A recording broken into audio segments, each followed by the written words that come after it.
తాకట్టులో ఉన్న బంగారాన్ని విడిపించి ఆ రోజున్న మార్కెట్ ధర కట్టి మిగిలిన డబ్బును మీకు అందిస్తుంది ఎస్వీఎస్ గోల్డ్.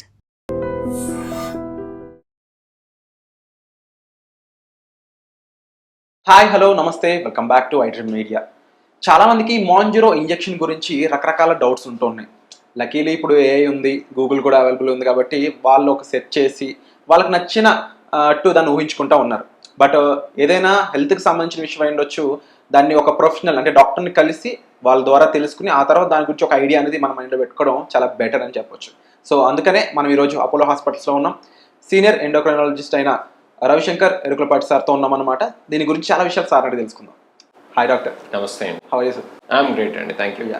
సో ఈ మాంజరో ఇంజెక్షన్ ఇందాక చెప్పినట్లు గూగుల్ చేసుకొని మాకు ఇది సూట్ అవుతుంది, వర్క్ అవుతుంది అని చెప్పేసి డిసైడ్ అయిపోయి డాక్టర్ కన్నా మాకే ఎక్కువ తెలుసు అనుకునే చాలా మంది ఉన్నారన్నమాట market. Okay, but what is Mounjaro injection, దేనికి ఉపయోగిస్తారు, దీని ఎఫెక్ట్స్ ఏంటి కాస్త చెప్తారు? గూగుల్లో సెర్చ్ చేసుకుని మందులైతే మొదలు పెట్టకూడదు. కాకపోతే గూగుల్లో సెర్చ్ చేసుకుని ఈ మందు మనకు ఉపయోగపడుతుందా అనేటువంటి క్వెరీ అయితే మనం చెక్ చేసుకోవచ్చు. But you have to use only upon the prescription of a doctor. This is a prescription medicine, this is not an over the counter medicine. ఇది మన సొంతంగా వాడుకునేటువంటి మందు కానే కాదు. ఇది డాక్టర్ ప్రిస్క్రిప్షన్ ద్వారా మాత్రమే వాడుకోవాల్సినటువంటి మందు. దురదృష్టవశాత్తు భారతదేశంలో ప్రిస్క్రిప్షన్ లేకుండా కూడా చాలా మందులు గవర్నమెంట్ రూల్స్కి వ్యతిరేకంగా అందుబాటులో ఉంటున్నాయి. అలా వాడకూడదు మందులు. ఎప్పుడు ఏ మందు వాడకూడదు, ప్రిస్క్రిప్షన్ మెడిసిన్ అయింది. మాంజారో కూడా అటువంటి మందుల కోవకే వస్తుంది. ఓకే, మాంజారోలో ఉండేటువంటి మందు టెర్జెపటైడ్. టెర్జెపటైడ్ అనేటువంటి మందుని మాంజారో అనేటువంటి పేరుతో ఎలై లిల్లీ కంపెనీ వాళ్ళు మార్కెట్ చేశారు. ఓకే, ఇది GLP-1 receptor agonist, GIP agonist అనేటువంటి గ్రూప్ ఆఫ్ మాలిక్యూల్స్ కోవలోకి వస్తుంది. ఈ గ్రూప్ ఆఫ్ మాలిక్యూల్స్ 2005 నుంచి కూడా ప్రపంచవ్యాప్తంగా అందుబాటులో ఉన్నాయి. కాకపోతే ఆ మాలిక్యూల్స్ని అభివృద్ధి చేసుకుంటూ పోయి ఇప్పుడున్నటువంటి ఈ 2026 ఫిబ్రవరిలో ఈ వీడియో చేస్తున్నాం కాబట్టి ఇప్పటికీ బాగా ఇవాల్వ్ అయినటువంటి మాలిక్యూలే ఈ యొక్క మాంజారో లేదా టెర్జెపటైడ్.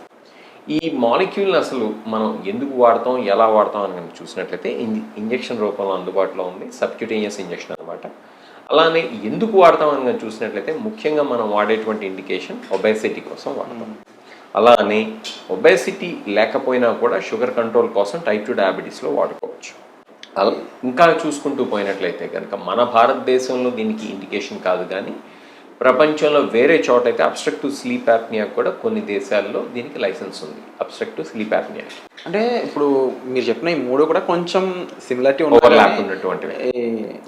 సో యూజువలీ ఫస్ట్ పాయింట్, ఏ మెడిసిన్ అయినా సరే బయటకు వచ్చాక కొంతమందికి ఇది కొంచెం సైడ్ ఎఫెక్ట్స్ ఇస్తుంది అన్నట్టు కొన్ని భ్రమలు ఉంటూ ఉంటాయి. కొన్ని దాంట్లో నిజం కూడా చూసాం, కొన్ని మెడిసిన్స్కి ఉంటాయి. సో ఈ దీనికి కూడా సైడ్ ఎఫెక్ట్స్ లాంటివి ఉన్నాయా? ఇది యూజ్ చేయడం అందరికీ కరెక్ట్ కాదంటారా? చెప్తారు. సైడ్ ఎఫెక్ట్ లేనటువంటి మందు లేదు. అసలు ఏ సైడ్ ఎఫెక్ట్ లేకుండా ఒక మందు ఉంది అని కనుక ఎవరన్నా చెప్తుంటే అది పూర్తిగా అబద్ధం. ఎందుకంటే ఒక కెమికల్ ఒక పని చేస్తుంది అని అంటే దానికి ఏదో ఒక సైడ్ ఎఫెక్ట్ ఉంటుంది. సైడ్ ఎఫెక్ట్ లేకుండా పారాసెటమాల్ కూడా లేదు. అలానే మాంజారోకి అంటే టెర్జెపటైడ్కి కూడా సైడ్ ఎఫెక్ట్స్ ఉన్నాయి. ముఖ్యంగా మనం టెర్జెపటైడ్తో చూసేటువంటి సైడ్ ఎఫెక్ట్స్ ఏమేంటంటే నాజియా, వికారంగా ఉంటాం, కొంతమందికి అయితే వాంతులు అవటం, వామిటింగ్స్, అలానే డైరియా, కాన్స్టిపేషన్ కూడా చూస్తూ ఉంటాం. ఇవే కాకుండా కొంతమందిలో హెయిర్ ఫాల్ ఉంటుంది. రేర్గా ఎక్కడో నియాన్ అనేటువంటి సైడ్ ఎఫెక్ట్ కనిపిస్తుందా అనేటువంటి కంటికి సంబంధించినటువంటి డౌట్ కూడా ఉంది. కానీ ఇంతవరకు అయితే డెఫినెటివ్గా ఇది ప్రూవ్ కాలేదు. ప్యాంక్రియాటైటిస్ లాంటి సమస్యలు వస్తుందా అనేటువంటి డౌట్ కూడా ఉంది, కానీ డెఫినెటివ్గా అయితే ప్యాంక్రియాటైటిస్ దీనివల్ల వస్తుందని ఎక్కడ మనకి ఇదమిద్దంగా సరైనటువంటి సైన్స్ లేవు. మెడులరీ థైరాయిడ్ క్యాన్సర్ ఉండేటువంటి వాళ్ళల్లో ఇది వాడకూడదు. మెడులరీ థైరాయిడ్ క్యాన్సర్ ఫ్యామిలీలో ఉన్నా కూడా ఈ మందు వాడకూడదు. ఇవి మనం తీసుకోవాల్సినటువంటి జాగ్రత్తలు. అలానే ప్రెగ్నెన్సీ ప్లాన్ చేసుకుంటున్నాను, ప్రెగ్నెంట్ ఆల్రెడీ అయ్యి ఉన్నా, లేకపోతే లాక్టేటింగ్ మదర్స్లో కూడా ఇది వాడకూడదు. ఇట్లాంటి జాగ్రత్తలు అయితే మనం కంపల్సరీ పాటించాల్సి ఉంటుంది. ఇవే కాకుండా ఇదివరకు గ్యాస్ట్రోపెరసిస్ లాంటి సమస్యలు ఉన్నా కూడా మనం ఈ మందుల్ని వాడాలా లేదా అనేది డాక్టర్ల పర్యవేక్షణలో మాత్రమే సరైనటువంటి ఇండికేషన్స్ ఉంటేనే జాగ్రత్తగా ఆలోచించి మరీ వాడుకోవాల్సి. స్పెసిఫిక్గా ఏజ్ గ్రూప్ అనేది కూడా ఉందా దీన్ని యూజ్ చేయండి, లేదంటే సెటన్ ఏజ్ దాటాక ఇది యూజ్ చేయకూడదు అలాంటి రెస్ట్రిక్షన్స్? ఇండియాలో అయితే ఇది 18+ ఏజ్ గ్రూప్లో మాత్రమే లైసెన్స్. అది కూడా ఇది ఒబేసిటీ అంటే మళ్ళీ అక్కడ BMI క్రైటీరియా ఉంది. BMI 30 ఆర్ మోర్ ఉండి మనం వాడుకోవచ్చు. లేదా BMI 27 or more with associated comorbidities due to obesity. Okay. అంటే అది it could be any comorbidity due to obesity. For example మనం ప్రీ డయాబెటీస్ తీసుకోవచ్చు, లేకపోతే ఏ కాంప్లికేషన్ తీసుకోవచ్చు. ఓకే, ఒబేసిటీ రిలేటెడ్ కూడా వాడుకోవచ్చు. బట్ మనం స్ట్రిక్ట్గా కనుక చూసుకున్నట్లయితే అవుట్ ఆఫ్ లైసెన్స్ కూడా కొన్ని సందర్భాల్లో డాక్టర్స్ అనేది పేషెంట్తో డిస్కస్ చేసి వాడటం అనేది జరుగుతుంది. కాకపోతే ఇది అవుట్ ఆఫ్ లైసెన్స్ యూసేజ్ మాత్రమే. ఇన్ జనరల్ అయితే కనుక మనం వాడేది డయాబెటీస్, టైప్ 2 డయాబెటీస్, అది కూడా ట్రీట్మెంట్ కోసం, అలానే ఒబేసిటీ ట్రీట్మెంట్ కోసం, లేదా రెండు ఉన్నా కూడా ట్రీట్మెంట్ కోసం. మనం వేరే బెనిఫిట్స్ ఏమైనా ఉంటాయా అని కనుక చూసినట్లయితే దీనికి పాలిసిస్టిక్ ఒవేరియన్ సిండ్రోమ్లో బెనిఫిట్స్ ఉండొచ్చు, అలానే మ్యాసల్ది లేదా ఫ్యాటీ లివర్లో బెనిఫిట్స్ ఉండొచ్చు, ఆస్టియోఆర్థరైటిస్ ఆఫ్ ద నీస్ అంటే మోకాళ్ళ నొప్పులు బరువు వల్ల కనుక వస్తున్నట్లయితే కనుక అరిగిపోయి ఆస్టియోఆర్థరైటిస్ వల్ల అప్పుడు బెనిఫిట్ ఉండొచ్చు. అలానే ఇంతకుముందు మనం చెప్పుకున్నటువంటి అబ్స్ట్రక్టివ్ స్లీప్ యాప్నియాలో బెనిఫిట్ ఉండొచ్చు. గుండె జబ్బులు ఉండేటువంటి వాళ్ళలో, ముఖ్యంగా ఎథెరోస్క్లెరోటిక్ హార్ట్ డిసీజ్ ఉండేటువంటి వాళ్ళలో బెనిఫిట్స్ ఉండొచ్చు. ఇట్లాంటివన్నిటినీ కూడా మనం ఇది కన్సిడరేషన్లో తీసుకోవాల్సి ఉంటుంది. మీరు ఫ్యాటీ లివర్ అనేది మెన్షన్ చేయడం జరిగింది ఇక్కడ. సో యూజువల్లీ బాడీలో ఫ్యాట్ పర్సెంటేజ్ పెరుగుతున్నప్పుడు వెయిట్ ఒబేస్ అవుతూ ఉంటారు. సో వాళ్ళకి ఏంటంటే యూజువల్లీ హార్ట్కి సంబంధించిన ఇష్యూస్ కూడా వస్తుంటాయి అనేది నెక్స్ట్ లెవెల్ చెప్తా ఉంటారు. సో హార్ట్ పేషెంట్స్ పరిస్థితి ఏంటి? ఇది యూజ్ చేయొచ్చా? ఇంకా దీనివల్ల ఏమైనా బెటర్ బెనిఫిట్స్ ఉంటా, లేదంటే ఏమైనా మైనస్ అయ్యే ఛాన్స్? సెమాగ్లూటైడ్ అనేది ఏదైతే ఉందో దీని కజిన్ మాలిక్యూల్.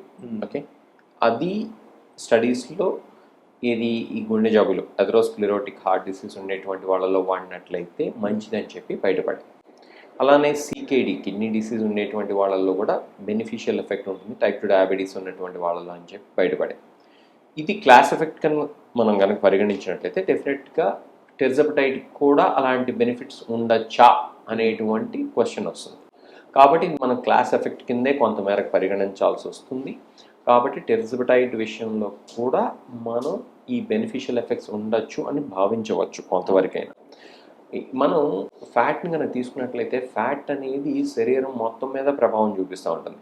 ఫ్యాట్ అనేది కేవలం బొగ్గలో మాత్రమే ఉండదు, లేకపోతే పొట్టలో మాత్రమే ఉండదు. అది మనకి బ్లడ్ వెజల్స్లోనూ ఉంటుంది, లివర్లోనూ ఉంటుంది. అది ఇండైరెక్ట్గా డైరెక్ట్గా కూడా ఇన్ఫర్టిలిటీ ఇష్యూస్ కాజ్ చేయొచ్చు, లేదా పాలిసిస్టిక్ ఒవేరియన్ సిండ్రోమ్ కాజ్ చేయొచ్చు, లేకపోతే osteoarthritis of the knees cause చేయొచ్చు. కాబట్టి మనం దీన్ని హోలిస్టిక్ ప్రాబ్లం కింద పరిగణించి మనం టెర్జపటైడ్ని వాడుకుంటాం అనేది చేస్తూ ఉంటాం. అదే విషయం సెమాగ్లటైడ్కి కూడా వర్తిస్తుంది. సెమాగ్లటైడ్ అంటే ఓజెంపిక్ లేదా వీగోవి అనేటువంటి పేర్లతో ఇవాళ రోజున మార్కెట్లో ఉంది. రేపు మార్చి నుంచి అయితే సెమాగ్లూటైడ్ జెనరిక్ ప్రొడక్ట్ కింద కూడా మార్కెట్లోకి రాబోతుంది. ఓకే.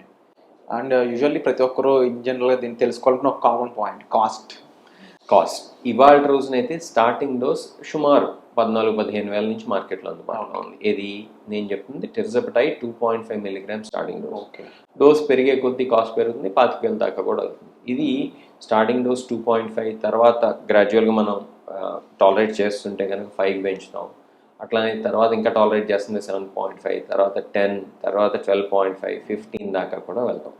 మెయింటెనెన్స్ డోస్ అయితే యూజువల్గా 7.5, 10 mg, కొంతమందిలో అయితే 5 mg కూడా సరిపోతుంది, కొంతమందిలో 2.5 mg. అందుకే నేను చెప్పొచ్చేది ఇది కేవలం ఒక ఎండోక్రినాలజిస్ట్ లేదా ఒక సీనియర్ ఎక్స్పీరియన్స్డ్ ఫిజిషియన్ పర్యవేక్షణలో మాత్రమే వాడుకోవాలి తప్పితే ఎట్లా పడితే అట్లా గుడ్డిగా వీడియోలు చూసి వాడుకునేటువంటి మందు కానే కాదు. అండ్ ఇది యూజువల్లీ మీరు అన్నారు కదా ఇంత అమౌంట్లో ఇస్తూ ఉంటాం అనేది, బట్ మేమేమో గవర్నమెంట్ వాళ్ళు ప్లస్ ఫార్మా కంపెనీస్ ఇది యూజువల్గా ఏముందైనా సరే రేట్ డిసైడ్ చేస్తాయి. ఈ విషయంలో ఫార్మా కంపెనీ డిసైడ్ చేస్తుంది. సో ఇది పేషెంట్కి ఎలాంటి ఇంటర్వెల్స్లో ఇస్తారు? లైక్ ఈ మెడికేషన్ మనం వాడేది వీక్లీ ఇంటర్వెల్లో ఇస్తాం. మనం ఒక్కో పెన్లో 4, ఇక్కడ ఎగ్జాంపుల్ పెన్ కూడా ఉంది మన దగ్గర. ఇది మోంజారో పెన్. ఇది కూడా చెప్తున్నాను, ఇది అడ్వర్టైజ్మెంట్ లాగా తీసుకోకూడదు దీన్ని.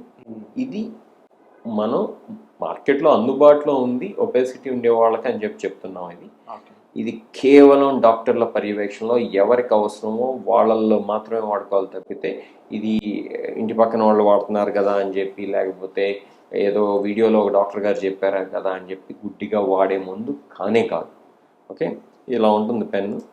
చాలా తేలిగ్గా వాడుకోవచ్చు. ఇది ఎవరికి వాళ్ళే ఇంజెక్ట్ చేసుకోవచ్చు ఒకసారి ట్రైన్ చేసిన తర్వాత.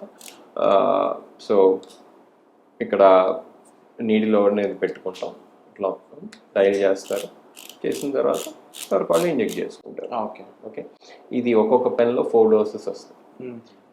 ఫస్ట్ డోస్ యూజువల్గా మేమేం చేస్తామంటే ఇక్కడ నేర్పిస్తాం, సెకండ్, థర్డ్, ఫోర్త్ డోస్ వాళ్ళే చేసుకుంటారు. పొట్టమే చేసుకోవచ్చు, సబ్క్యూటేనియస్ ఇంజెక్షన్ అనమాట. చేసే ముందు మీ కన్సర్న్తో చేసుకుని మేము నేర్పిస్తాం.